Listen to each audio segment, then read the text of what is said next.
Editora Melhoramentos apresenta Uma Professora Muito Maluquinha. Escrito por Ziraldo.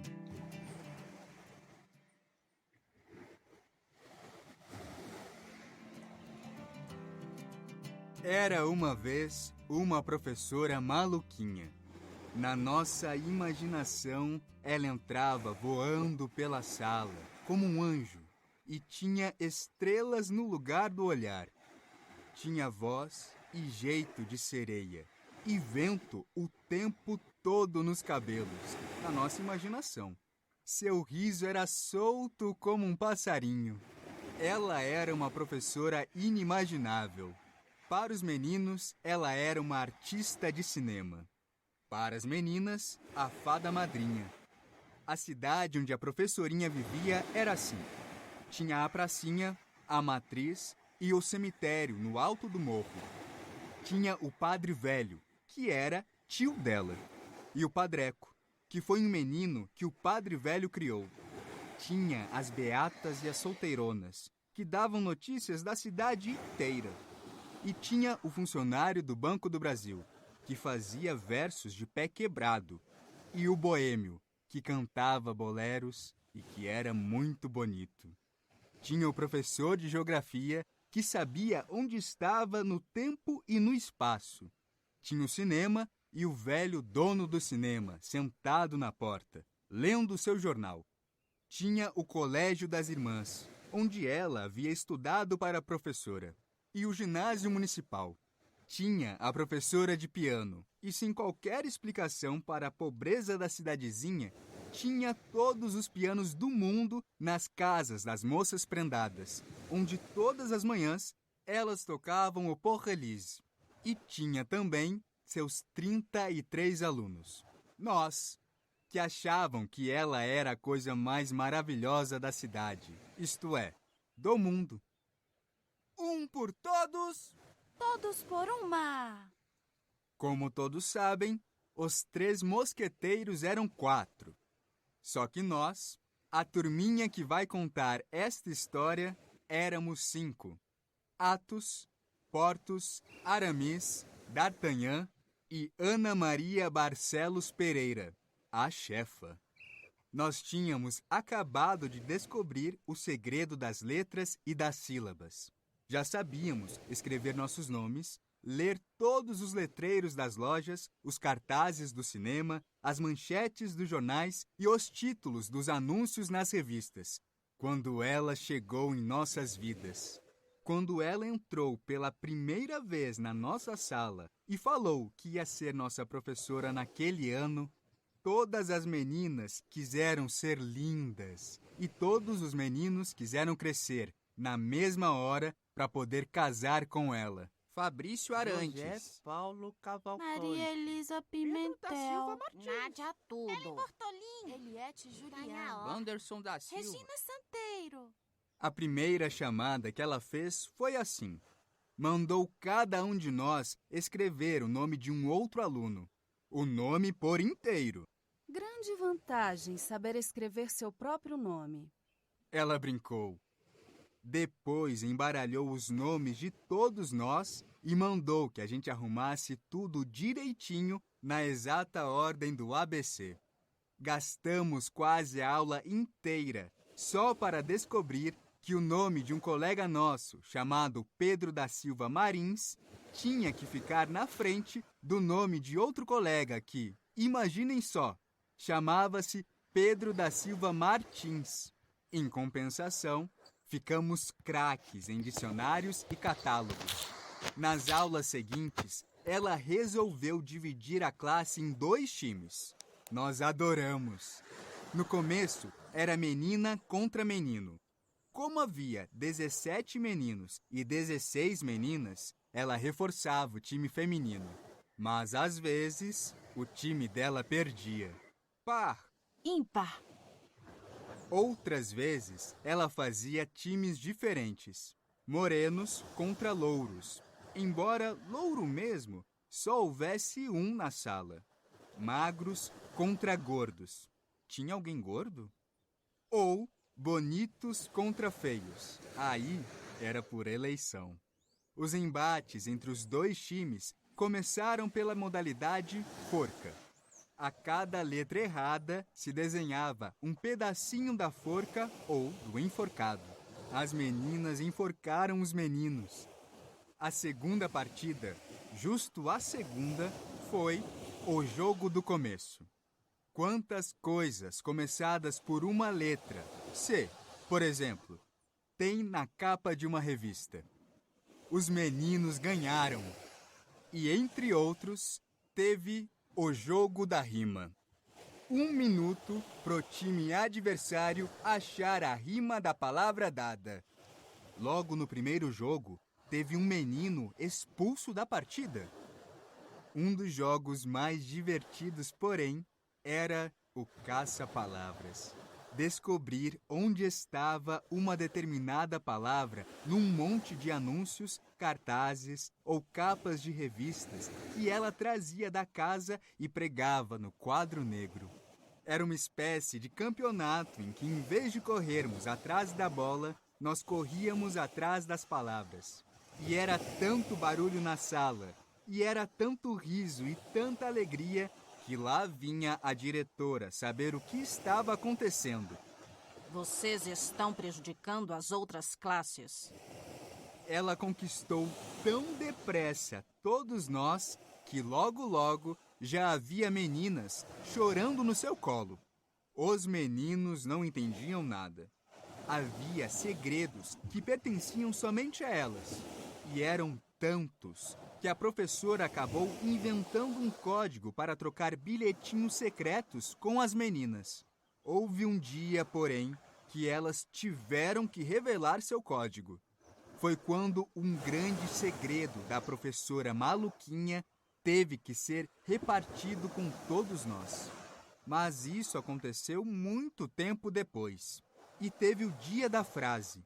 Estava escrita no quadro negro havia vários dias e ninguém tinha percebido. Foi a Ana que deu pela coisa. Levantou-se de repente do seu lugar, foi até a última carteira da fila do meio e de lá tirou uma maçã embrulhadinha no seu papel de seda azul. Foi quando a turma resolveu ler, ainda com alguma dificuldade, a frase que a Ana Maria apontava no quadro negro. Debaixo da última carteira da fila do meio tem uma maçã embrulhadinha. Quem ler esta frase até o fim, ganha maçã. Pode ir lá pegar. Fez-se uma festa quando todos conseguiram ler a frase, apesar de terem que aguentar as gozações da Ana Maria. Analfabetinhos. No dia seguinte, antes da sineta tocar para o início das aulas, nós todos já estávamos amontoados em frente à porta da sala.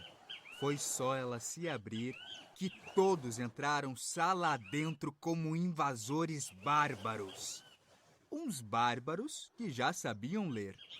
Quem, até o final da aula, tiver lido com cuidado esta frase e tiver prestado bastante atenção nela, vai escrever um bilhetinho para mim e deixar sobre a minha mesa com o seu nome. Neste bilhete, o aluno vai dizer qual foi a palavra que escrevi errada. A professora. Esta festa foi repetida várias vezes. Havia sempre uma frase diferente e um prêmio novo para quem a lesse mais depressa. E a cada dia, líamos com mais rapidez, pois descobrimos que ler era uma alegria. As velhas professoras não entendiam nada. Os alunos dela acham melhor ficar na sala de aula do que brincar no recreio. E repetiam. Esta menina é mesmo muito maluquinha. Com ela não tinha castigo, tinha julgamento. Se um lá fizesse alguma coisa que parecesse errada, ela convocava o júri. Um aluno para a acusação, outro para a defesa. O resto da turminha era o corpo de jurados. Prezada professora, nós achamos que o Wanderson não tem culpa nenhuma. Desculpe se a gente já começa logo com a sentença assim no começo da defesa. Mas Coitadinho do Wanderson. Como é que ele ia saber que tinha um ovo de passarinho no banco da carteira? Não é verdade que o Wanderson pegou o ovinho no ninho e veio com ele dentro do bolso para a sala? Professora, desculpe, mas menino não é burro e sabe que não dá para carregar ovo no bolso, ainda mais no bolso de trás. Também não foi ninguém que pôs o ovo lá. Foi o passarinho mesmo que entrou na sala e botou o ovo lá no banco. O Wanderson só fez sentar em cima e aí fez aquela lambança. Não foi bagunça. Sendo assim, pedimos. A gente adorava aqueles julgamentos. No final do ano, quando já líamos tudo, ela achou melhor que as defesas e as acusações fossem feitas por escrito. É que o júri era muito barulhento.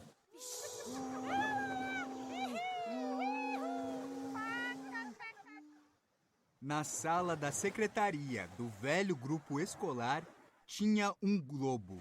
Sem fazer qualquer pergunta, nós sabíamos que aquele globo era a Terra e que a gente morava nele. E como é que a gente não cai? A gente mora dentro? Ela disse: Amanhã vamos fazer uma excursão ao ginásio para o professor de geografia explicar para nós por que a gente não cai do globo terrestre. O professor de geografia era lindo. E tinha a semana do silêncio. Shhh. Era quando ela vinha para a classe, abria sobre a mesa um romance Água com Açúcar e ficava lendo o tempo todo. Nós ficávamos muito caladinhos. É que a gente ficava lendo nossas revistinhas, nossos tico-ticos e gibis. Já tinha menino lendo até Tarzan ou O Espírito, além de outras revistas que ela mesma trazia de casa para nos emprestar. Então, de repente, o padreco batia na porta. Rápido, sob o comando da professora, a gente dava cambalhotas na carteira para esconder as revistinhas, antes que ele entrasse na sala. Acontece que o padreco era o professor de catecismo do grupo escolar e havia proibido a leitura de histórias em quadrinhos. Segundo o padreco, gibi era pecado. Ele não dava sossego para nossa professorinha. Vivia dizendo que ela era muito liberal, uma anarquista, muito da maluquinha. E contava tudo para o padre velho, que, ao contrário dele, tinha a maior paciência com a sua maluquinha querida. Ninguém entendia a implicância do padreco. Quando menino, era ele que tomava conta da professora maluquinha menina. Saía com ela para passear pelo campo, fazia bonecas de pano para ela brincar, ensinou-a a assobiar e a rodar peão. Agora, depois de grande, ficava naquela enjoança. Nós gostávamos era do moço do Banco do Brasil. Ele era apaixonado pela nossa professorinha e fazia poemas de amor para ela. E éramos nós, os mosqueteiros, que levávamos as mensagens proibidas. Tratamos até de melhorar nossos hábitos de leitura só para entender os versinhos do poeta do bebê. Eram horríveis. Nós tínhamos que sentar no banco do jardim para, em longos exercícios poéticos, melhorar a qualidade dos seus versos. No final do ano, ele já estava fazendo o maior sucesso com sua amada. E havia muitas razões para estarmos entendendo de amor e de paixão. É que com a proibição dos gibis, começamos a seguir uma novela muito mais emocionante do que O Direito de Nascer, de noite no rádio. A professora estava lendo para nós cada dia um capítulo das Desventuras de Sofia, da Condessa de Ségur, seu livro preferido da coleção rosa. Um dia, ela decidiu que cada capítulo tinha que ser lido por um menino ou uma menina. Então, a qualidade da novela caiu muito. Muito mesmo. A gente ainda lia meio mal e valia vaia, assobios e até tomates e ovos, se houvesse tomates e ovos na sala. Foi quando ela inventou a máquina de ler. Era uma bobina de papel de embrulho da loja de um tio, onde foi engenhosamente adaptada uma manivela. O começo do rolo de papel deixava ver escrito em letras grandes um verso que nós nunca esquecemos. Então, ela foi fazendo o rolo girar e a gente viu que estava vindo ali um poema escrito de baixo para cima, um verso sobre o outro. E ela foi girando lentamente a manivela e mandando a turma ler o poema em voz alta.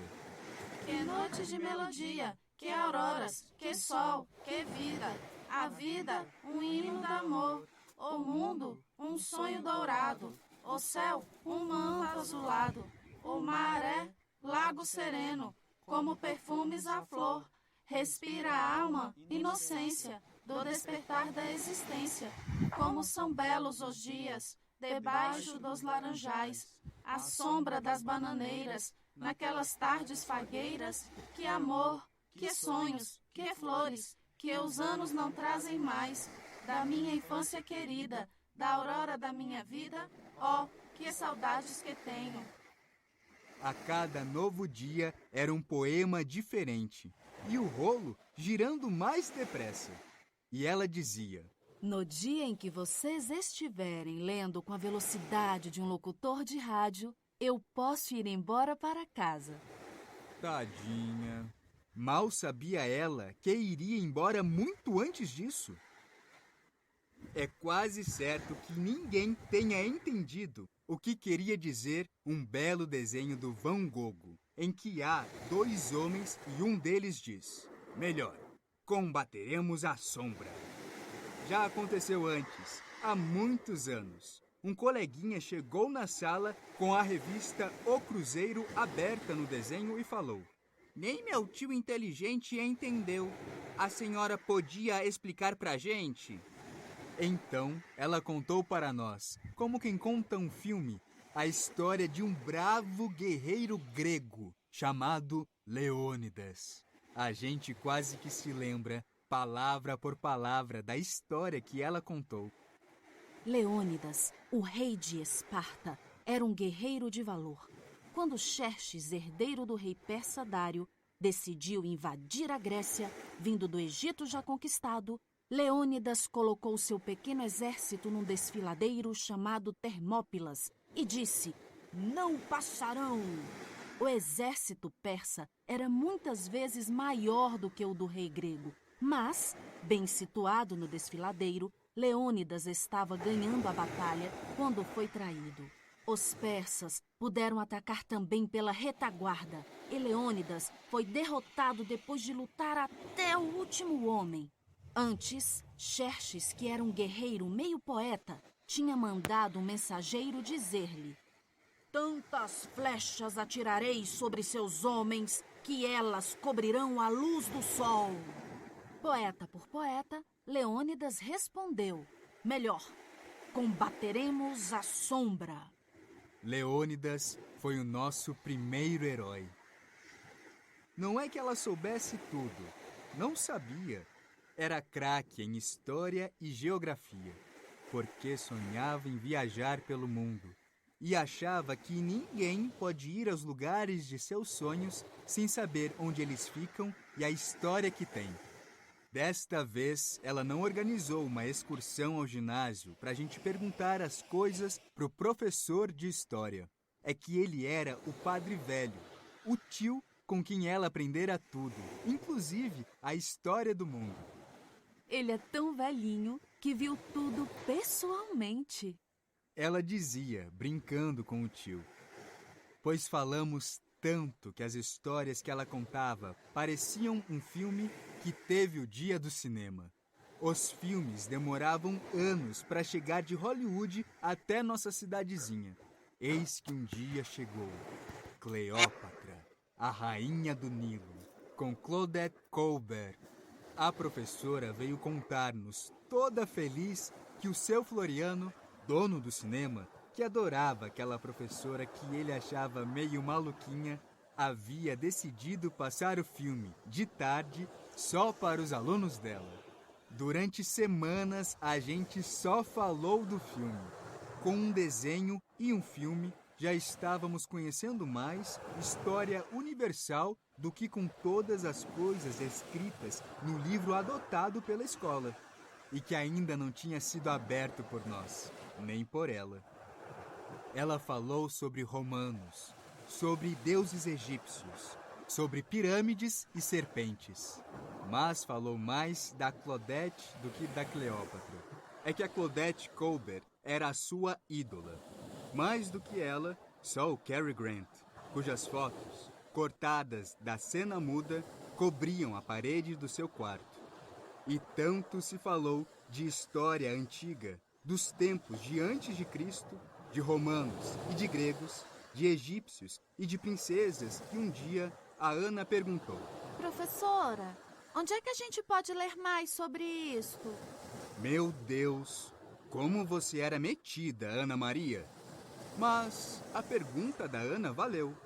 O rosto da professorinha iluminou-se mais ainda. E como um anjo que era, ela saiu voando pela sala, tomou a Ana nos braços e começaram a dançar. E ela cantava uma canção inventada na hora e que dizia assim: Era tudo que eu queria ouvir, tudo que eu queria ouvir. Seu olhar, sempre que olhava a gente, parecia veludo na pele ou um pêssego na mão. Havia dias, porém, em que ela chegava na sala com um bico maior do que o de um tucano. Então, seus olhos ficavam perdidos no ar e muitas vezes seu olhar, como uma flecha, atravessava o peito de um de nós e seguia em frente, dirigido a lugar nenhum. Quando isso acontecia, a turma, parecendo coisa combinada, ficava calada, quietinha, fingindo que estudava tabuada. Ou até estudando mesmo. Triste. J.G. de Araújo Jorge. Eu hoje acordei triste. Há certos dias em que sinto esta mesma sensação. E não sei explicar qual a razão, porque as mãos com que escrevo estão frias. E pergunto a mim mesmo, tu não rias, ainda ontem tão feliz? Dize-me então, porque sentes pulsar teu coração, destoando das humanas alegrias? E nem eu mesmo sei dizer por que estou triste. Quem me olha não calcula com certeza o imenso caos que no meu peito existe. A tristeza que eu sinto ninguém vê, e a maior das tristezas é a tristeza que a gente sente sem saber por quê. E ela, andando pela sala, suspirava pelos cantos, lendo seus livros de poesia ou escrevendo os poemas mais adequados no seu caderno de recordações. Ela ficava parecendo uma tia mais nova ou uma prima mais velha, dessas que a gente tem em casa e que a nossa avó fica dizendo, quando fala delas: Adolescência, só com muita paciência. Uns poucos dias depois, e sem muitas explicações a dar, ela deixava seu quartinho de tristezas e, como uma heroína de história em quadrinhos, voltava luminosa para a sala. A sala, então, virava primavera, e a turma voltava a cantar e a saudar com tal ardor o seu retorno que era preciso a intervenção da diretora, que abria a porta da sala de repente e gritava para dentro: Vamos parar com essa felicidade aí? Numa certa reunião de professores, ela fez um discurso.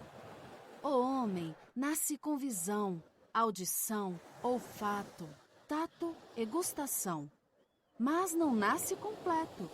Falta a ele a capacidade de ler e escrever como quem fala e escuta. É a professora que, como um Deus, acrescenta ao homem este sentido que o completa. Tenho dito. Foi um escândalo. Uma herege. Ela está se comparando a Deus? Pode ficar perigosa. Precisamos interná-la urgente. Muito maluquinha. Rádio Nacional. Recrudesce a guerra no Pacífico. Stalingrado não caiu. Os aliados desembarcam na Normandia. Os filmes demoravam anos para chegar lá. Os jornais demoravam dias. As revistas, às vezes, nem chegavam. Nossa cidadezinha era muito longe do mundo. Era a voz do rádio que nos colocava no mesmo tempo do sol, com as notícias da guerra e uma forma de mundo que nós somente podíamos reconhecer pelo som. Hoje ainda nos perguntamos, o que teria levado nossa pequena professora a descobrir caminhos tão difíceis de imaginar para ir ao encontro da felicidade? De onde vêm as informações para o uso da vida? Nós a estamos revendo aqui, através das lembranças mais fortes de cada um. A propósito, um de nós jura que viu nossa professora uma vez que os ciganos apareceram na cidade, conversando secretissimamente com o dono da barraca de talheres e tachos de cobre, de colares, de brincos e de medalhas. Na semana seguinte, ela fez um concurso de poesia na sala e um dos mosqueteiros ganhou o concurso. Teve pompa e circunstância na entrega do prêmio. Imagina só, uma medalha de ouro pregada no peito e com a gravação: primeiro lugar. Ninguém precisava saber que a medalha era de ouro de cigano. Então, passou a ter concurso todas as semanas. Os mais estranhos junto com os mais normais. A melhor redação, a voz mais grossa, o melhor desenhista, a melhor mão para plantar flor, o melhor cantor, o mais engraçado, o que tinha a melhor memória. Só agora percebemos que, primeiro, ela descobria uma qualidade destacável de um de nós e aí então inventava o concurso, segura de quem seria o vencedor. No fim do ano, todo mundo tinha ganho uma medalha. O último, parece, ganhou o primeiro lugar em cuspe à distância. E houve a visita das preocupadas mães dos 5 mosqueteiros. E os deveres para casa? Não tinha. E ela explicou. Seus filhos têm mais é que ler e escrever como o Rui Barbosa e fazer as 4 operações como uma maquininha registradora. Depois disso, eles vão aprender tudo num átimo. Temos deveres. As mães aceitaram essa ideia, mas os pais, que pagavam os livros, os lápis, os cadernos, não aceitaram de jeito nenhum. Teremos deveres para casa. Então, ela inventou deveres que deixavam as famílias todas mais maluquinhas do que ela. Pai, temos que descobrir qual é a maior palavra que o senhor conhece. Palavrão? Mãe, junta o pessoal todo aqui de casa para ajudar. Precisamos achar o máximo de palavras terminadas em ar, que não sejam verbos. Escolar, lá, mar, zarpar. Pessoal, vamos ter que descobrir no Mapa Mundi onde fica um país chamado Kubacalã. Mapa Mundi? E ela continuou inventando deveres para casa nesse estilo. E tinha notas para todo mundo. Nesses 3 casos, por exemplo, foi assim. Quem trouxe o maior número de rimas ou a palavra maior ganhou 10. Os outros todos, que fizeram o dever direitinho, ganharam 9,5. Nota pelo esforço, claro. Ela explicava. Quanto a Kubacalã, todo mundo ganhou 10. Kubacalã não existe. Quando perguntavam para ela por que ela não dava 0, ela explicava, cheia de lógica. 0 não existe. Um dia, o padre velho morreu. Ele já era mesmo muito velhinho, tadinho, mas ninguém se lembrava de morte quando estava a seu lado. Morte era uma coisa que não assentava bem ao padre velho e sua calma alegria de viver. Não dava para imaginá-lo aprisionado num retratinho esmaltado sobre o mármore, com aquela frasezinha escrita embaixo: aqui jaz. Pela primeira vez, nós vimos nossa professorinha abraçada ao padreco. E eles choraram tanto e pareciam tanto uma pessoa só que ninguém acreditaria que os dois tinham passado o ano inteiro feito cão e gato. Ela agora estava se sentindo só, como se fosse órfã. Não havia mais o padre velho para estar sempre do seu lado. O ano, como tudo na vida, estava chegando ao seu final. Para a nossa professorinha, tudo estava apenas começando. Antes que o ano terminasse, ela procurou a diretora e falou com segurança: Com as minhas crianças, não vai ser preciso fazer provas. Todas têm condições de passar de ano. A diretora achou que agora ela estava maluca de vez. Lista de algumas coisas que não aprendemos nas aulas da professora Maluquinha. Que conjunto interseção é aquele que tem os elementos comuns dos conjuntos dados. Que o advérbio é uma palavra invariável que modifica o verbo, o adjetivo e o próprio advérbio. Que a letra B é uma consoante oclusiva e bilabial. Que a extremidade do canal intestinal das aves e dos répteis se chama cloaca. Que os países independentes da África eram os seguintes: Abissínia, Egito e Libéria, sendo os demais colônias de países europeus, a saber, da Grã-Bretanha, União Sul-Africana, Nigéria, Sudão, Tanganica, Quênia, Uganda, Costa do Ouro, Rodésia do Sul, Serra Leoa, Somália Britânica e outros. Os de Portugal eram Angola, Moçambique, Guiné Portuguesa e Cabo Verde, etc, etc, etc. Que um par ordenado é o conjunto de dois elementos no qual estabelecemos uma ordem obrigatória. Que algoritmo é um processo sistemático de cálculo. Que os principais afluentes do rio São Francisco, pela margem direita, são os rios Pará, Paraopeba, das Velhas, Verde Grande, Verde Pequeno e Paramirim.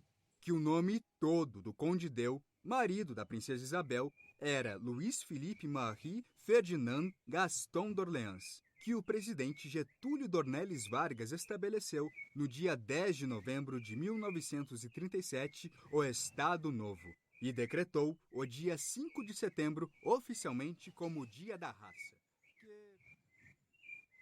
Lista de algumas coisas que aprendemos nas aulas da professora Maluquinha.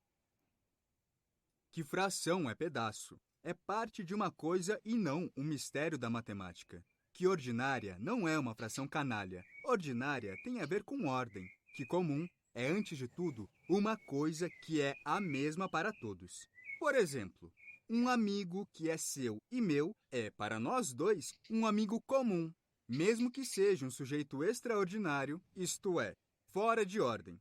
Viram? Que é preciso saber o exato significado de palavras como elemento, sujeito, estado, composição, para a gente entender o que está estudando. Que manga com leite não mata. Que outrar é um verbo que não está no dicionário. Que banco de 3 pés não manca.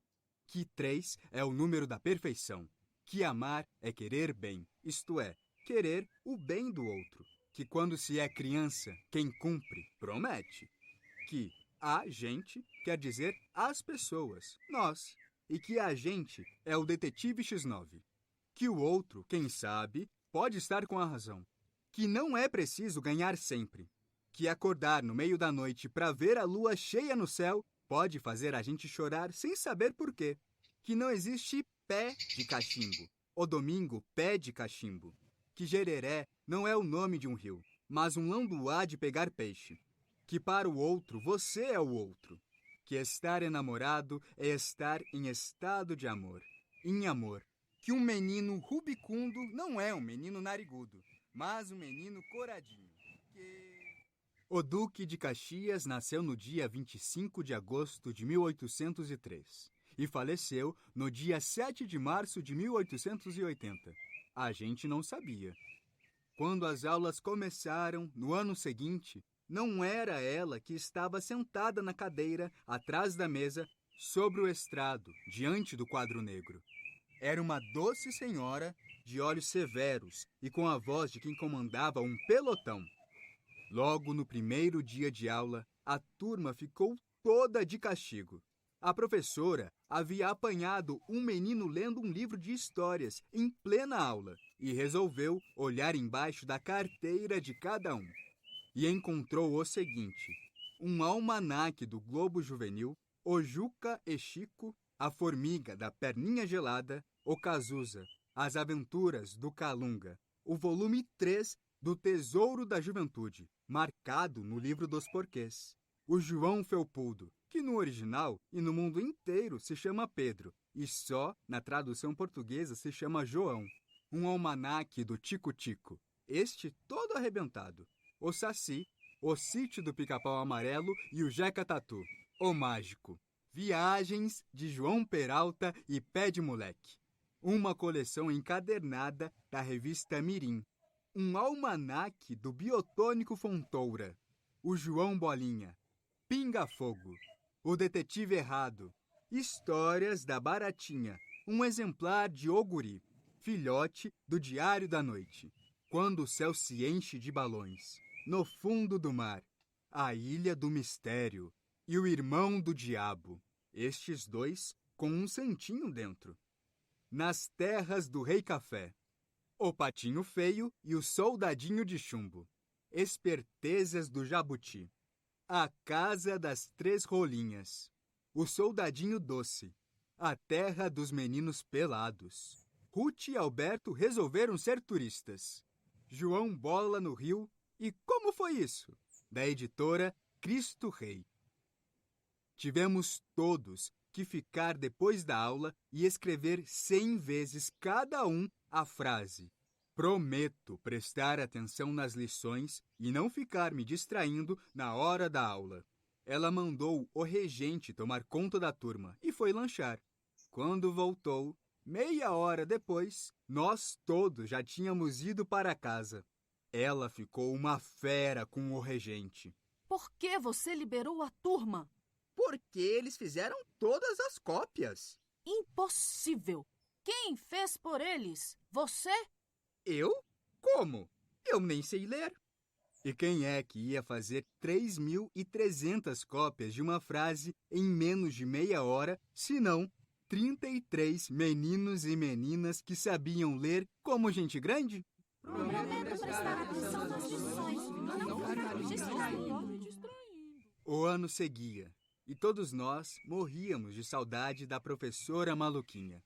Até o dia em que a Ana chegou com um cartazinho na sala.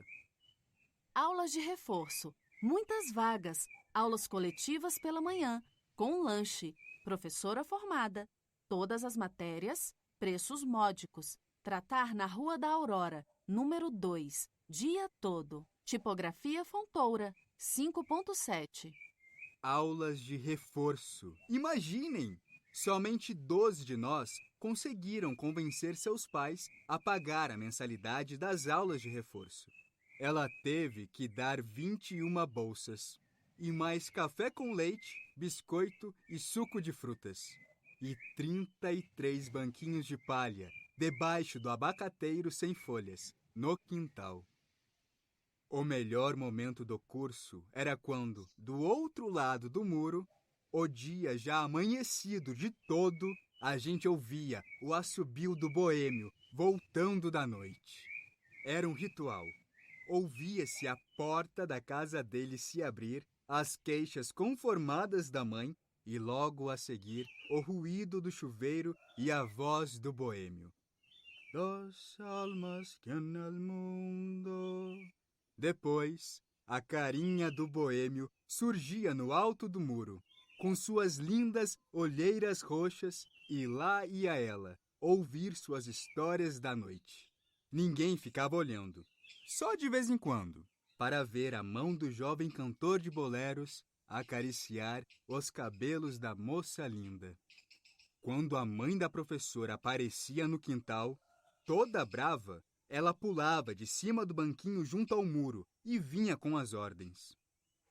Ensaio. Vamos ensaiar a nossa dramatização. Dramatização era como a gente chamava o teatrinho da escola, naqueles anos tão distantes.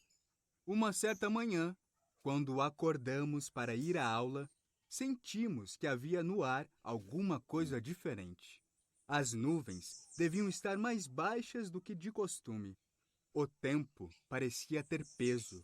A manhã tinha ficado uma coisa pegajosa, incômoda. A cidade estava sem sons.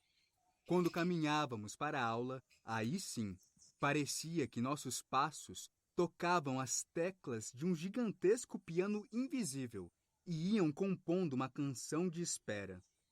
Quando os mosqueteiros chegaram à casa da professora, as meninas já estavam ali, paradas na rua, uma aqui, outra acolá, caladas. E foram chegando os meninos, e logo já eram 33 crianças paradas na rua, sem querer olhar uma para a outra. De repente, a Ana se moveu e todos foram se aproximando dela. Que foi que houve? A professora tinha fugido com o namorado. As beatas sussurravam. As fofoqueiras iam de porta em porta, dando uma notícia que a manhã tão diferente já havia contado para todos. Para seus meninos e meninas, não era importante saber com quem a professora tinha fugido. Importante, para nós, era decifrar a mensagem deixada no quadro negro e que a Ana Maria copiou antes de apagar. Nós nos sentamos na calçada, em volta da Ana. Ela tirou o código da pasta e agora o código era de todos nós, meninas e meninos. E fomos então decifrando cada letra, até formar a frase inteira. H igual a L. K igual a K. X com ponto na esquerda. L igual a I. N. O bilhete continha um detalhe a mais. O único erro que ela cometeu conosco. O de achar que nós íamos precisar crescer para entender. Sou muito feliz com vocês, mas há outro tipo de felicidade que a gente tem que lutar por ela. Vocês vão entender quando crescerem. Meu Deus, quantos anos se passaram! Nós todos, seus alunos, somos hoje muito mais velhos do que aquela professorinha. Estamos todos agora com idade bastante para ser seus avós. Se ela tivesse ficado para sempre do jeitinho que está fotografada em nossa memória, aprisionada no tempo. Aqui estamos nós de volta, quase todos. Alguns foram nos deixando pelo caminho, até mesmo na infância, pois sobreviver não era muito fácil no meio da pobreza da nossa pequena cidade. Os outros, cujos pais tinham emprego e salário, chegaram até este dia, com jeito e cara de vitoriosos. E estão aqui, digamos, dentro deste livro, os mosqueteiros do rei à frente, prontos para matar todas as saudades.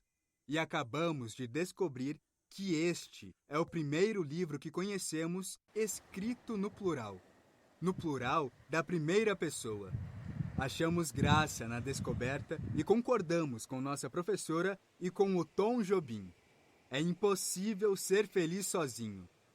Estamos aqui, preparados para a festa de aniversário de uma bisavó muito feliz que a Ana Maria descobriu e reencontrou depois de buscá-la sem parar pelo mundo. Mas não estamos muito certos se queremos rever nossa professora maluquinha.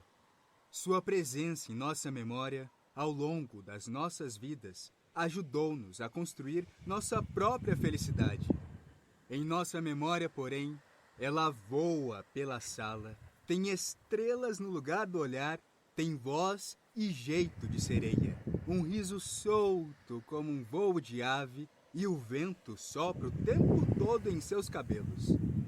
Talvez seja melhor mandar ampliar o retrato que tiramos, um dia, em frente à matriz, pendurá-lo sem dor, na parede de nossas casas e agradecer à vida o privilégio de termos tido uma professora inesquecível.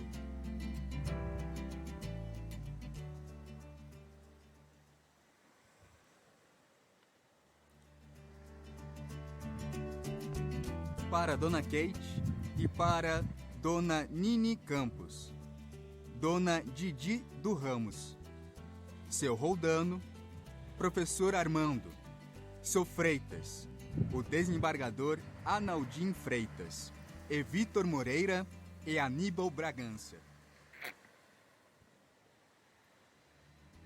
Ziraldo nasceu em Caratinga, Minas Gerais, em 1932. Começou sua carreira nos anos 1950 em jornais e revistas, como Jornal do Brasil, O Cruzeiro e Folha de Minas. Autor de livros infantis, ilustrador e cartunista, Ziraldo tem suas obras traduzidas para diversos idiomas, entre eles inglês, espanhol, alemão, francês e italiano. Seu maior sucesso, O Menino Maluquinho, com mais de 100 edições e 3 milhões de exemplares, tornou-se um ícone da literatura infantil brasileira. Você acabou de ouvir o audiolivro Uma Professora Muito Maluquinha, de Ziraldo, narrado por Jefferson Alves E Luciana Mauren. Produzido pela editora Melhoramentos em 2019, em parceria com a produtora Narratix. Todos os direitos reservados. Esta obra foi digitalizada sem fins comerciais e destinada unicamente à leitura de pessoas portadoras de deficiência visual, por força da Lei de Direitos de Autor.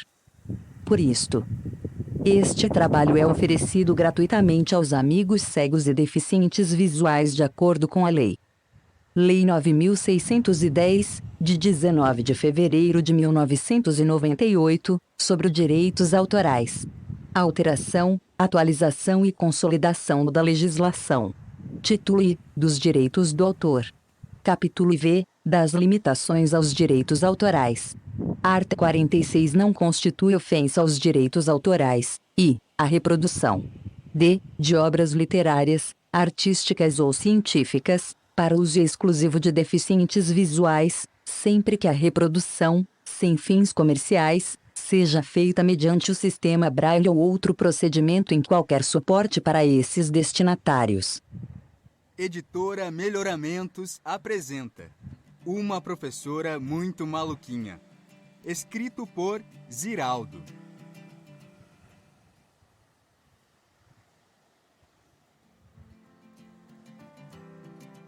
Era uma vez uma professora maluquinha. Na nossa imaginação, ela entrava voando pela sala, como um anjo, e tinha estrelas no lugar do olhar. Tinha voz e jeito de sereia, e vento o tempo todo nos cabelos, na nossa imaginação. Seu riso era solto como um passarinho. Ela era uma professora inimaginável. Para os meninos, ela era uma artista de cinema. Para as meninas, a fada madrinha. A cidade onde a professorinha vivia era assim. Tinha a pracinha, a matriz e o cemitério no alto do morro. Tinha o padre velho, que era tio dela, e o padreco, que foi um menino que o padre velho criou. Tinha as beatas e as solteironas, que davam notícias da cidade inteira.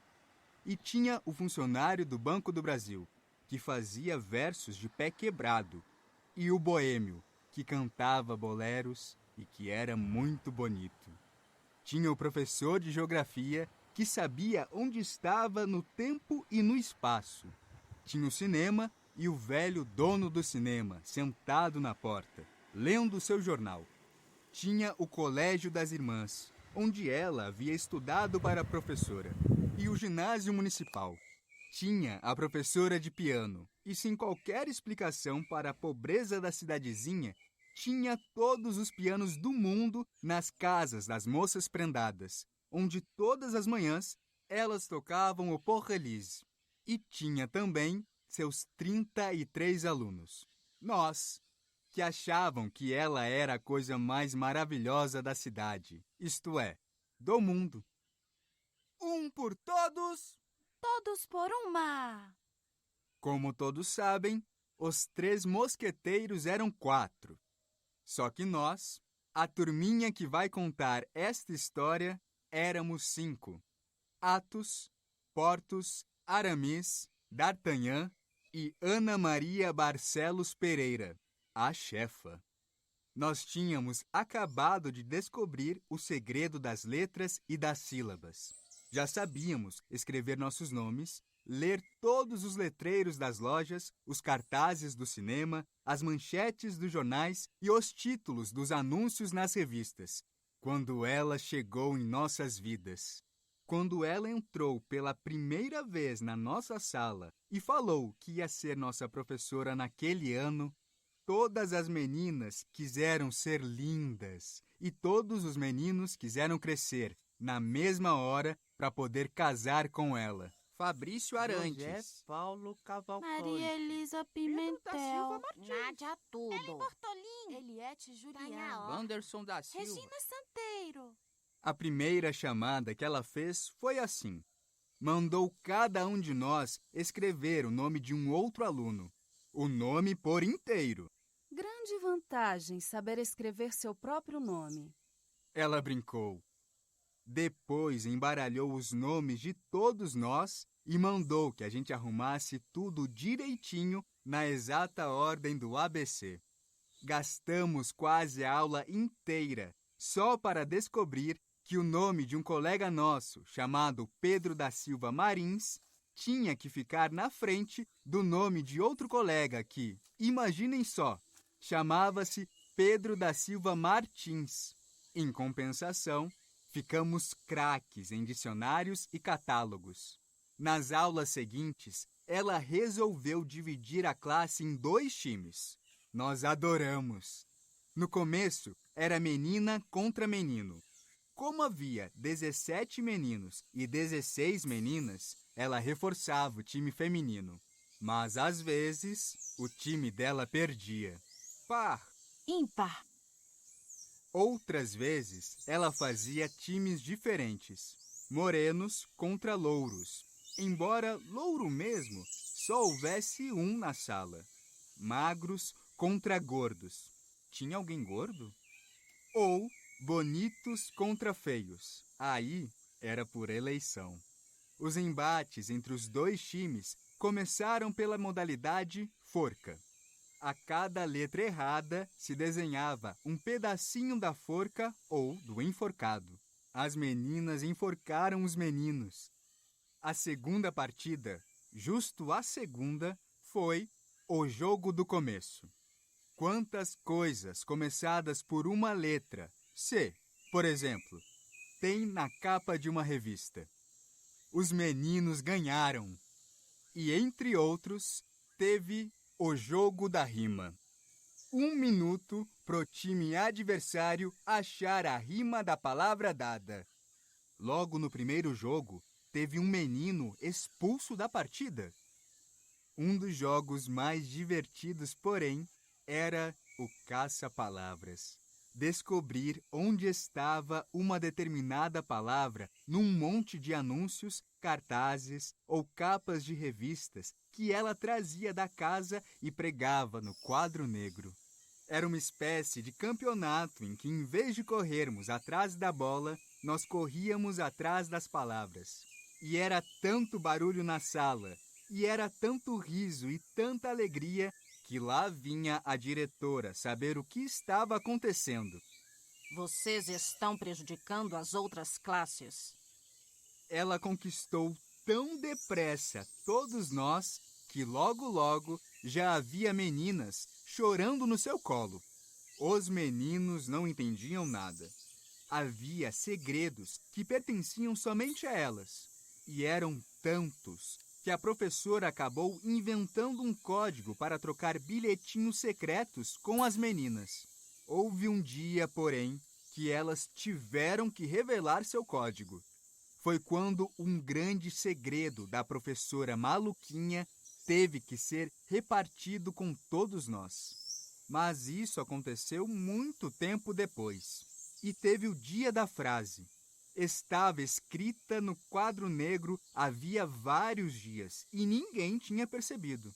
Foi a Ana que deu pela coisa.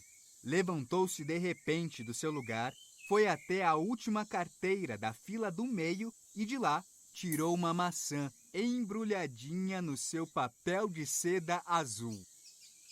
Foi quando a turma resolveu ler, ainda com alguma dificuldade, a frase que a Ana Maria apontava no quadro negro. Debaixo da última carteira da fila do meio tem uma maçã embrulhadinha. Quem ler esta frase até o fim, ganha maçã. Pode ir lá pegar. Fez-se uma festa quando todos conseguiram ler a frase, apesar de terem que aguentar as gozações da Ana Maria. Analfabetinhos. No dia seguinte, antes da sineta tocar para o início das aulas, nós todos já estávamos amontoados em frente à porta da sala. Foi só ela se abrir que todos entraram sala adentro como invasores bárbaros. Uns bárbaros que já sabiam ler. Quem, até o final da aula, tiver lido com cuidado esta frase e tiver prestado bastante atenção nela, vai escrever um bilhetinho para mim e deixar sobre a minha mesa com o seu nome. Neste bilhete, o aluno vai dizer qual foi a palavra que escrevi errada. A professora. Esta festa foi repetida várias vezes. Havia sempre uma frase diferente e um prêmio novo para quem a lesse mais depressa. E a cada dia, líamos com mais rapidez, pois descobrimos que ler era uma alegria. As velhas professoras não entendiam nada. Os alunos dela acham melhor ficar na sala de aula do que brincar no recreio. E repetiam. Esta menina é mesmo muito maluquinha. Com ela não tinha castigo, tinha julgamento. Se um lá fizesse alguma coisa que parecesse errada, ela convocava o júri. Um aluno para a acusação, outro para a defesa. O resto da turminha era o corpo de jurados.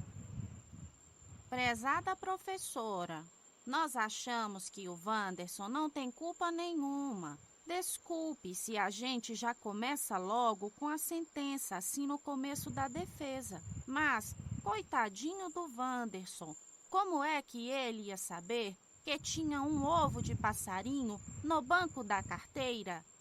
Não é verdade que o Wanderson pegou o ovinho no ninho e veio com ele dentro do bolso para a sala? Professora, desculpe, mas menino não é burro e sabe que não dá para carregar ovo no bolso, ainda mais no bolso de trás. Também não foi ninguém que pôs o ovo lá. Foi o passarinho mesmo que entrou na sala e botou o ovo lá no banco. O Wanderson só fez sentar em cima e aí fez aquela lambança. Não foi bagunça. Sendo assim, pedimos... A gente adorava aqueles julgamentos.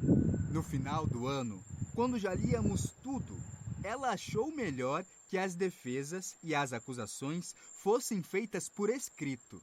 É que o júri era muito barulhento.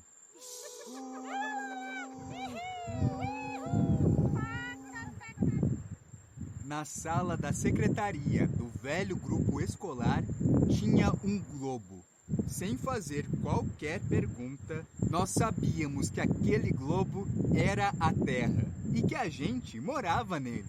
E como é que a gente não cai? A gente mora dentro? Ela disse. Amanhã vamos fazer uma excursão ao ginásio para o professor de geografia explicar para nós por que a gente não cai do globo terrestre. O professor de geografia era lindo. E tinha a semana do silêncio. Shhh. Era quando ela vinha para a classe, abria sobre a mesa um romance Água com Açúcar e ficava lendo o tempo todo. Nós ficávamos muito caladinhos. É que a gente ficava lendo nossas revistinhas, nossos tico-ticos e gibis. Já tinha menino lendo até Tarzan ou O Espírito, além de outras revistas que ela mesma trazia de casa para nos emprestar. Então, de repente, o padreco batia na porta. Rápido, rápido, sob o comando da professora, a gente dava cambalhotas na carteira para esconder as revistinhas, antes que ele entrasse na sala. Acontece que o padreco era o professor de catecismo do grupo escolar e havia proibido a leitura de histórias em quadrinhos. Segundo o padreco, gibi era pecado. Ele não dava sossego para nossa professorinha. Vivia dizendo que ela era muito liberal, uma anarquista, muito da maluquinha. E contava tudo para o padre velho, que, ao contrário dele, tinha a maior paciência com a sua maluquinha querida. Ninguém entendia